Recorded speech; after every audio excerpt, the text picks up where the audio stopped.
مسبح السادس عشر غشت بوجدة من أحدث المسابح بالمدينة، التي عززت البنية التحتية الرياضية في إطار التأهيل الحضري للمدينة والاهتمام الذي توليه وزارة الشباب والرياضة للشباب والرياضيين وخاصة محبي وممارسي السباحة. مسبح يقع بحي لازاري بوجدة، من أكبر الأحياء في القارة الإفريقية، كما يحلو لأهله أن يصفوه مسبح يحمل اسما بدلالة وطنية وحمولة بنائية تنموية. سادس عشر خشت. زرناه يومه الاثنين 7 أكتوبر من سنة 2019. وقفنا على الإصلاحات التي يعرفها المسبح من أجل تجويد خدماته تعزيزا للتعامل الإيجابي الذي يسلكه المسبح مع مرتفقيه من نوادي وجمعيات وأفراد. ماشيين مع تعليمات السيد المدير الجهوي السيد نور الدين الرافعي، التوجيهات اللي تعطتنا أنه نكونوا في خدمة الجمعيات التي تنشط في مسبح 16 غشت، وحسن التعامل مع المنخرط، جميع المنخرطين اللي كتستافد عندنا هنا في المسبح، وتكون ليونه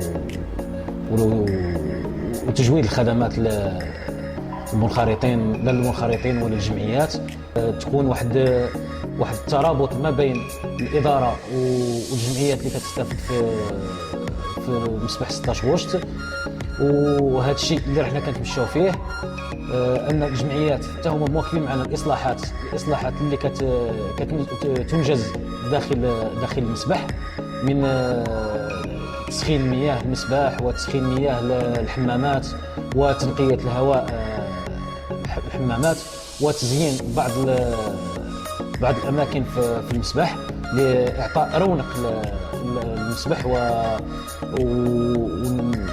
ونبين واحد الحله جديده ان شاء الله للمنخرطين ديالنا والجمعيات ديالنا.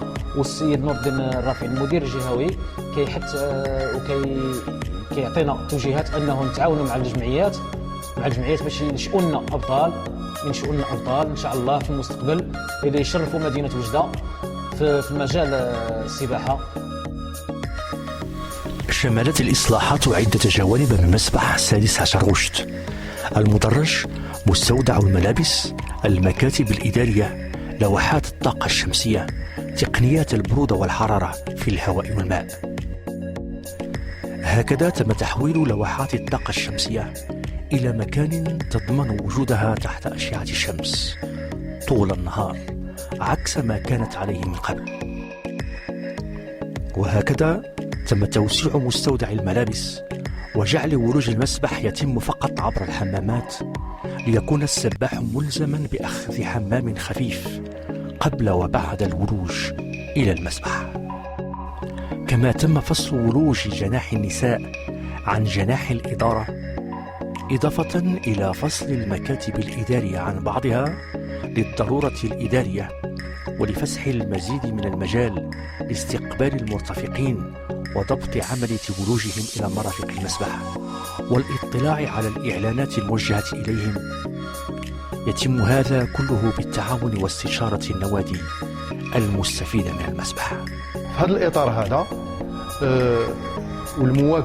في إطار المواكبة ديالنا ديال الناس ديال المسبح، نسهروا بطبيعة الحال على الجودة ديال الماء والهواء اللي يتدربوا فيهم الشبان والأطفال ديالنا. وعندنا بعض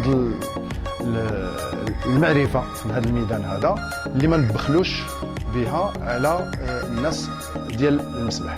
إذن هذه المواكبة هي فعلية، نساعدوا في تحسين جودة المياه، في تحسين جودة الهواء اللي يكونوا صالحين. في هذه الآونة هذه رحنا على اتصال بواحد المختبر اللي اختصاصي في هذا الشيء هذا، لتكوين واحد العقدة ما بين المسبح وما بين هذا المختبر هذا، لكي يكون ذاك المراقبة في الزمان، يعني تكون فعليه في الزمان كل 12 كل 15 يوم او كل شهر، باش نضمنوا الجوده ديال المياه والهواء الابناء ديالنا. نهضر كذلك على هذا المسبح اللي فيه جوده خاصه انه الحجم ديالو كبير ويسمح للتجدد ديال الهواء، اذا هو صالح. المميزات ديالو انه فيه تجهيزات جد متطوره اللي تقوم بهذه المسائل، لا بالنسبه للتصفيه ولا بالنسبه للمعالجه ديال المياه. اذا اختاريناه باش نكونوا هنا في هذا المسبح هذا، اختاريناه لانه ذا جوده رفيعه، زياده على الطاقم اللي سهر هنايا، الطاقم الاداري اللي عنده طاقات مزيانه وساهر على الامور بجديه.